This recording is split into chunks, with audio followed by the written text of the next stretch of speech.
O Vira Viver está começando e hoje a gente recebe um representante da nova geração de atores, autores e diretores. O nome dele é Daniel Hertz. Tudo bom, Daniel? Tudo bem? Daniel, hoje quem vai conversar com você são os alunos dos cursos de Comunicação Social, Turismo, Marketing e Formação de Atores do Centro Universitário da cidade. Agora a gente vai saber um pouquinho mais da sua história.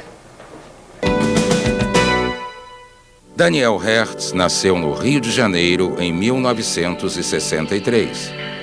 Aos 18 anos, fez sua estreia nos palcos numa montagem de fim de ano na Escola de Teatro do Tablado. O primeiro trabalho como ator profissional veio em 84 na peça Doente Imaginário, de Molière. Além de atuar, Daniel dá aulas de teatro na Casa de Cultura Laura Alvim e dirige a companhia de teatro Atores de Laura, em parceria com a esposa Susana Krieger. A dupla é responsável também pela montagem de diversas peças teatrais. Apesar da pouca idade, Daniel já acumula uma série de prêmios de melhor texto e direção. Coordena também o projeto Horizontes Culturais, que incentiva alunos de escolas municipais a comparecerem ao teatro. Mas as atividades do ator não param por aí. Ele ainda encontrou tempo para publicar os livros Decote, seguida de Romeu e Isolda, e A Entrevista, seguida de Cartão de Embarque. Resta agora saber se o paizão do Tiago e da Bárbara ainda consegue arrumar um tempinho para participar de novas e múltiplas atividades. Pois é, Daniel, a gente viu aí como é que fica a sua vida assim com tantos projetos, que loucura, né? Sobra espaço para mais algum agora? É, porque as coisas vão acontecendo e eu acho que é um processo natural, assim, o trabalho, por exemplo, o trabalho da Companhia de Teatro Atores de Laura, que eu e a Susana a gente dirige, é um trabalho que já tem 8 anos. Susana é a esposa dele. Que também é minha esposa, é. E tem 8 anos e a gente está com novos projetos, as coisas vão acontecendo. Agora a gente vai entrar num projeto que é muito interessante. A gente foi chamado para ocupar o Teatro Miguel Falabella, fazer um trabalho de ocupação, de direção artística desse espaço. No Norte Shopping. No Norte Shopping. O que é interessante, porque a Companhia Atores de Laura trabalhou muito aqui na Zona Sul, no Rio de Janeiro, e viajando pelo Brasil, mas no Rio de Janeiro ficou muito na Zona Sul. Então, de repente, experimentar fazer arte agora na Zona Norte vai ser um trabalho muito interessante. A gente começa reestreando a Flauta Mágica, sábado e domingo, 17 horas, e o próximo espetáculo adulto da companhia, que é Alto da Índia ou Arabutã. E aí é um trabalho que muda, porque, de repente, os artistas da companhia estão tendo uma perspectiva como é que é pensar num teatro por trás. Uhum. Porque, além das peças propriamente, assim, de fazer as encenações dos espetáculos, tem todo um trabalho agora de pensar administrativamente o espaço, como movimentar aquele espaço, que cursos produzir naquele espaço. Então está sendo um desafio interessantíssimo para a companhia, porque é tudo feito em grupo, né? Sempre é a companhia. Somos eu e Susana junto com o grupo, pensando e refletindo e trabalhando para movimentar aquele espaço. É um grande projeto agora. Mas sobra tempo. Eu acho que a questão do tempo é uma questão de qualidade. Então, por exemplo, se você tem 20 minutos para ficar com o teu filho, é que você realmente esteja com ele naqueles 20 minutos. É uma questão mais de qualidade do que quantidade. Eu acho que isso faz uma diferença. E o Márcio estava doido para te fazer uma pergunta. Faz agora, Márcio. O que foi que levou você a querer ser ator? Quando é que começou isso? A quem você se espelhou? Como é que isso tudo começou? O que me levou a ser ator é um certo estado de inquietude, de indignação e de incompreensão do que é essa experiência da gente nascer, viver e morrer. Essa experiência que todos nós passamos é uma experiência que me deixa num certo estado de perplexidade e sempre me deixou desde muito cedo. Na verdade, a não resposta para essa grande experiência é que me levou para a arte, é que me levou para o teatro. Várias pessoas têm respostas a isso, né? Então tem a pessoa que é espírita, que acha que a vida é isso, depois você reencarna, não sei o quê. Cada um tem a sua resposta. Eu acho que eu não tenho resposta em relação a isso. E não ter resposta é uma coisa muito estranha. É muito angustiante você ficar nesse lugar. O que é isso? O que é essa experiência de estar vivo? Então, a motivação que me levou ao teatro é porque no teatro é como se eu tivesse... É um espaço em que eu consigo entender um pouco melhor essa experiência. quando eu estou em cena, quando eu estou ensaiando, quando eu estou pensando a vida, é como se perdesse um pouco a importância dessa resposta, que eu acho que é o grande barato, é você não perceber que o que importa é a vida e não a morte. Mas eu só consigo ter essa sensação quando eu estou trabalhando com o teatro. Então o teatro, para mim, tem quase uma dimensão religiosa. Assim como cada um encontra, através da religião, respostas às questões básicas da vida, o teatro também trouxe isso para mim. Um lugar onde eu encontrei um pouco o porquê da minha existência, né? Ai, Otávio. Daniel, eu queria saber o seguinte, eu acho que quando eu pego o jornal e abro o jornal para ver os tijolinhos, né, falando de teatro, das peças, eu acho que a maioria das vezes eles omitem até o nome dos atores e não há sinopse das peças, né? Então eu queria saber o que você acha da divulgação do teatro, se não se dá ao teatro uma divulgação que ele merece. E também, desmembrando também a pergunta, queria que você falasse da diferença entre a linguagem de teatro e televisão, já que você já atuou nos dois. Bom, eu acho que o problema do teatro é uma questão do momento que a gente vive, que já tem alguns anos, que é a questão do momento neoliberal que a gente vive, que toda a mentalidade, toda a lógica de tudo, da mídia, dos empresários, dos recursos, tudo é a questão do mercado. Ora, o teatro, ele atinge um mercado muito pequeno, por exemplo, comparando com o cinema, comparando com a televisão. Então, o dono do jornal pensa assim, mas peraí, é muito mais importante eu botar um resumozinho do cinema, do filme, do que botar o resumo da peça, porque o número de pessoas que vão assistir aquele filme é muito maior. Tem o patrocinador, tem as pessoas que estão pagando o anúncio para estar, os estúdios, as gravadoras. É muito... o que faz as pessoas decidirem o espaço que vai ser dado a qualquer atividade é a questão do mercado. O que é uma coisa muito cruel, porque o teatro ele não é comercialmente viável. Por isso que eu vivo dizendo que o teatro, as leis, por exemplo, de incentivo para produzir peças de teatro não servem para o teatro. O Estado tem que ajudar o teatro, porque o teatro ele é comercialmente inviável. Você faz uma peça num teatro com 200 lugares, isso não paga nada, não paga a produção, não paga os atores, os artistas. Então tem um hiato entre o momento que a gente vive, o momento social e econômico que a gente vive, a mentalidade do mundo que a gente vive, e o que é a atividade artesanal do teatro. Não é uma coisa industrial. Não é uma coisa que atinge milhões de pessoas ao mesmo tempo, como, por exemplo, uma novela, como, por exemplo, um filme. Então, isso eu acho que é um problema. E o teatro está um pouco perdido nesse lugar, desse momento histórico que a gente vive. Daniel, você então vai voltar respondendo a segunda pergunta dele com relação à televisão no próximo bloco. Agora a gente vai dar uma paradinha. Vida Vivida volta daqui a pouquinho.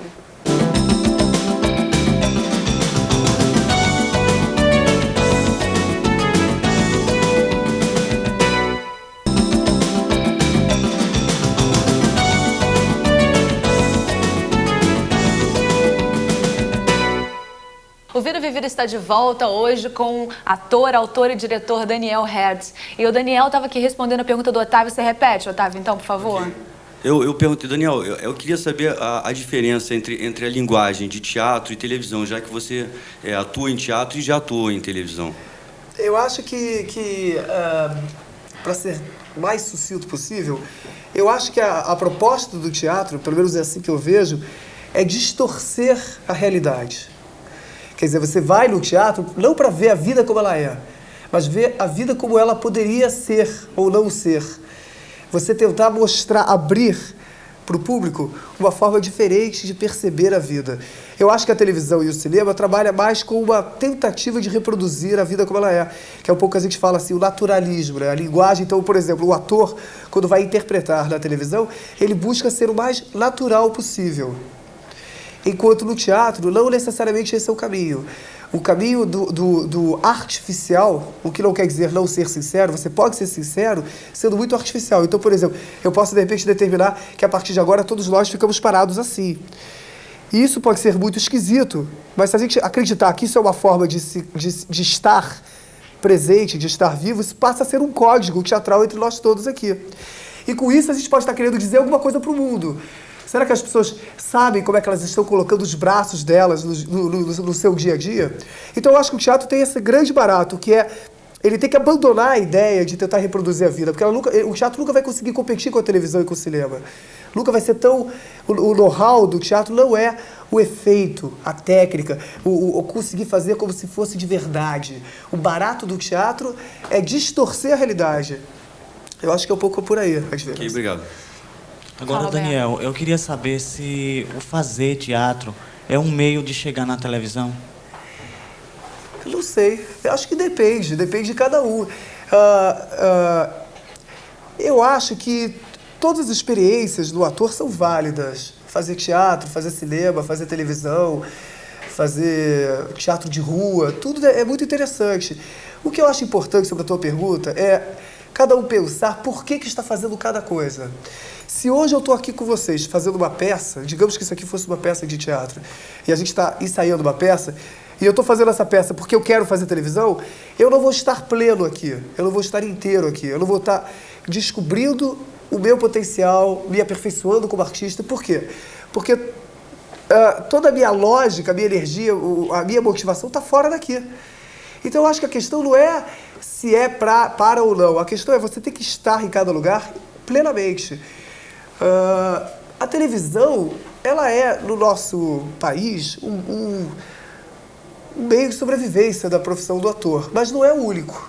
Eu, por exemplo, não vivo da televisão, né? Eu consigo sobreviver, ter casa, 2 filhos e etc., vivendo de teatro.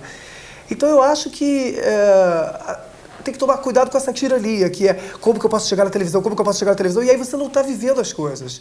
Você não está realmente se aperfeiçoando como artista. Porque quando você resolve ser um artista, cada um tem seu motivo.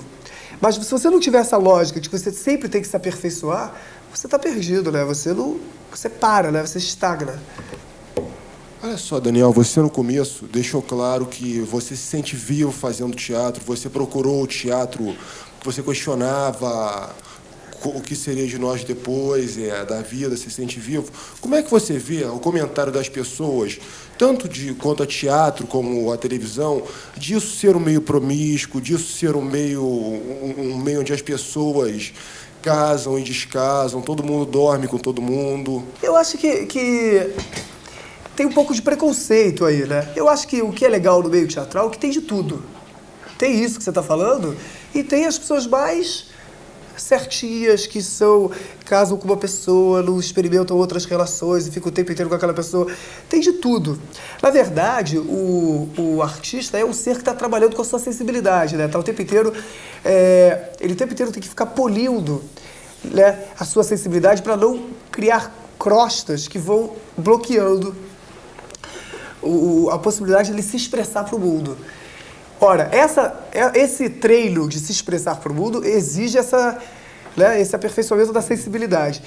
E o fato de ficar mais sensível abre possibilidades, abre você olhar para o horizonte e você talvez desejar viver coisas. Mas eu acho que é sempre assim, essa coisa da promiscuidade é sempre um olhar de fora, né? Eu tenho a sensação de que quem está vivendo as experiências não está se sentindo promíscuo naquele momento. Então, por exemplo, talvez se nós agora aqui fizéssemos uma orgia sexual, todos nós aqui, começássemos a tirar a roupa e tivéssemos um grande encontro sexual, nós todos aqui, para quem está de fora olhando, isso poderia ser uma coisa horrível, promíscua, que coisa maluca. Mas talvez isso tivesse uma grande poesia entre nós. Fosse um grande encontro humano desse grupo de pessoas que se descobriram, que estão se amando. Então essa questão é uma questão muito de quem está olhando. É o olhar de dentro ou é o olhar de fora? E o olhar de fora, ele geralmente é o olhar que condena. Geralmente é o olhar que vem carregado de preconceito, né?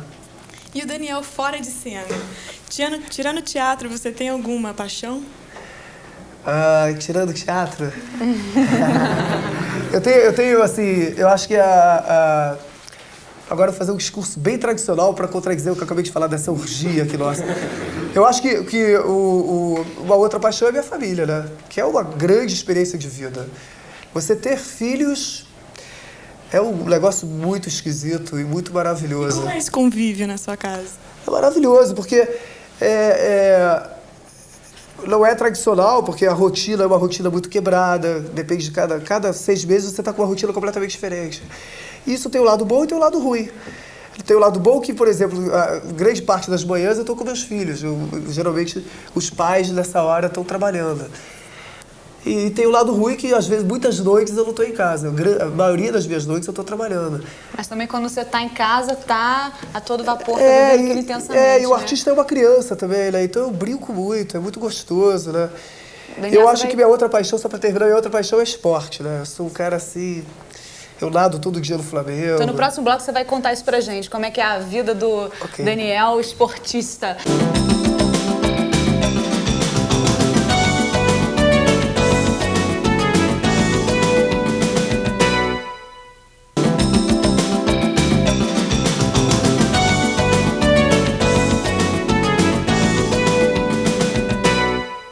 O Vira e Vivida está de volta hoje com o ator, autor e diretor Daniel Hertz. Daniel, como é que é? Conta pra gente essa vida, essa paixão pelo esporte.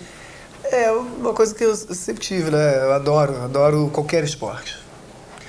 E eu acho muito importante isso, porque o ator, ele tem o seu instrumento, que é o seu corpo, né? Então, isso é uma coisa que tem que ser pensada. Se você não tá... Tô até falando pra ele porque ele faz curso de formação de ator. Mas se você não tem a preocupação com o teu instrumento, teu corpo, a tua voz, você tá no meio, não tá caminhando bacana. E eu acho que o esporte, ele é muito importante, porque ele te traz uma carga de entusiasmo, de energia. Sempre que eu saio, eu nado todo dia no Flamengo, sempre que eu saio da natação, eu tenho a sensação que eu estou drogado. E isso é uma coisa explicada cientificamente, eu acho que é endorfina, não sei, né? Que libera, depois de certa quantidade, não sei, depois de 1.500 metros, não sei, depois de uma certa medida que você nada, começa a liberar uma substância, sai assim, sai da piscina assim. E eu fico, é muito legal, porque eu fico durante as próximas 3 horas num barato, assim. É muito legal. É uma boa forma de largar as drogas, você ir nadar no Flamengo.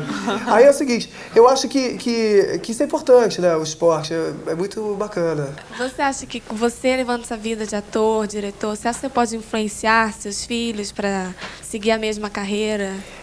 É muito normal os filhos de artistas se tornarem artistas, né? É normal, não é uma regra, mas é normal. Por quê? Porque é uma vida fascinante. É uma vida... cheio de, para ser bem clichê, cheio de grandes emoções, entendeu? Você o tempo inteiro tá descobrindo coisas, né? Você não tem uma rotina, você... Então, por exemplo, o Thiago, que é o meu filho mais velho, que está com 6 anos, ele, na flauta mágica, ele já trabalha como ator. E é um processo natural, foi acontecendo dele entrar, é a 3ª peça que ele entra já. E ele já fica assim, e aí, quando é que a gente vai começar a ensaiar a próxima peça? Ele já está, assim, um pouco com a lógica do ator com 6 anos de idade. Eu acho normal, o que não é uma regra. Na minha cabeça, eu não desejo que ele vire ator, nem a minha filha que vire atriz. Mas eu também não desejo que ele não vire ator. Eu acho que se ele tiver uma relação genuína e verdadeira com essa atividade, vai em frente. Ele não pode virar ator porque os pais dele trabalham com teatro. Essa que é a minha preocupação. Ele ir um pouco de roldão, sabe? Ele ir na carona. Que é um perigo, que acontece muito isso. Isso é um pouco frustrante depois. Filhos de artistas, às vezes, têm problema com isso, porque fica nessa coisa de, é uma vida legal, é bacana, então entra nesse rastro. Mas não é uma coisa... Outro dia, só contar uma história rápida. Tem uma atriz dos Atores de Laura que virou pra mim e falou assim, Daniel, eu vou ter que sair da companhia, vou ter que dar um tempo agora, porque eu descobri que o sonho da minha mãe é que eu virasse atriz. E eu tô virando atriz porque a minha mãe quer que eu vire atriz. E de repente eu descobri que para eu me libertar da minha mãe, eu tenho que largar o teatro. Achei maravilhoso que geralmente é o inverso, né? As pessoas que decidem fazer teatro estão rompendo com a família, estão indo contra o que os pais esperam. E ela teve que romper com o teatro para poder criar uma identidade própria. Como é que você vê esse trabalho nas escolas municipais, com as crianças? A importância do teatro para as crianças, para a formação delas? É super importante. Eu acho que o teatro, ele vive uma crise econômica, mas uma crise de público também, né? Além dele, o teatro muitas vezes é chato, mas mesmo quando ele é legal, ele está com pouco público. Então, tem um trabalho que eu coordeno que se chama Projeto Horizontes Culturais, que é um projeto de formação de plateia com a Prefeitura do Rio de Janeiro, com a Secretaria de Cultura e de Educação, e que é o trabalho de levar as crianças aos espetáculos e um trabalho também com os professores do município, para que os professores desenvolvam um gosto pelo teatro, um gosto pela música e pelo teatro.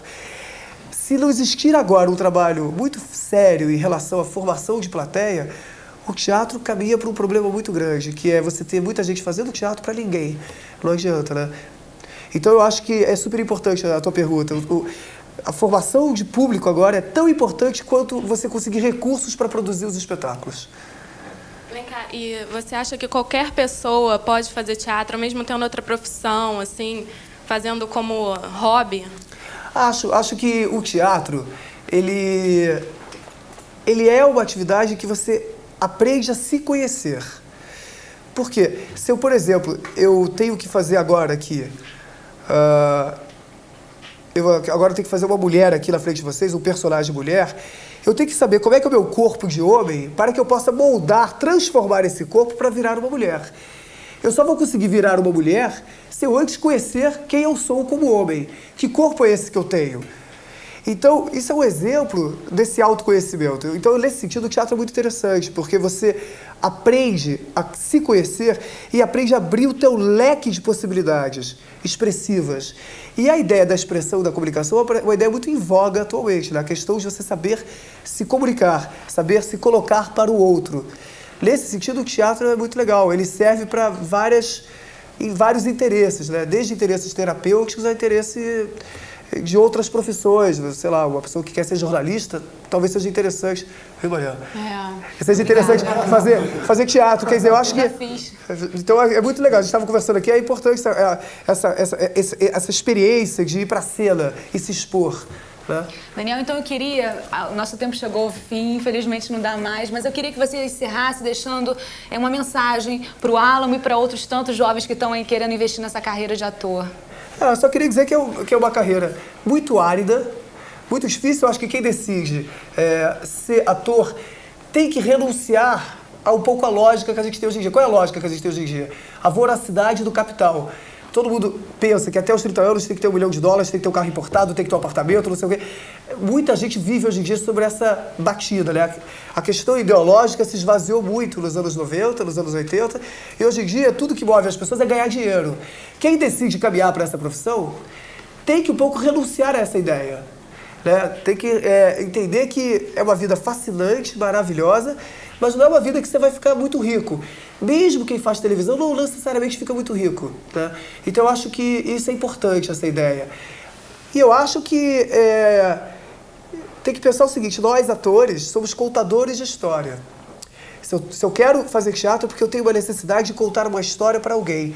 E que isso seja o mais importante.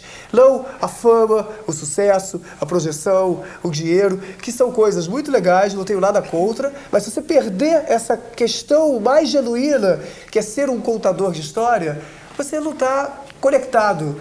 Usando uma palavra muito moderna, conectado, você não está conectado com a profissão, que é simplesmente a necessidade de eu contar uma história para alguém. Eu faço uma peça porque eu preciso fazer essa peça, eu preciso me comunicar com as pessoas e falar sobre aquela coisa que a peça está falando, né? Maravilha, Daniel. E aproveitando esse seu gancho de conectado, eu quero encerrar o programa deixando então aqui o nosso e-mail para você se conectar com a gente. É o tvuniversidade@universidade.edu. Se você quiser participar, mandar ideias, vir aqui como esses estudantes do Centro Universitário da cidade, pode vir, escreve pra gente. Quero agradecer muito a sua presença, foi muito bom ter batido um papo contigo, e também aos alunos dos cursos de Comunicação Social, Formação de Atores, Turismo e Marketing do Centro Universitário da cidade. Até o próximo Vida Vivida.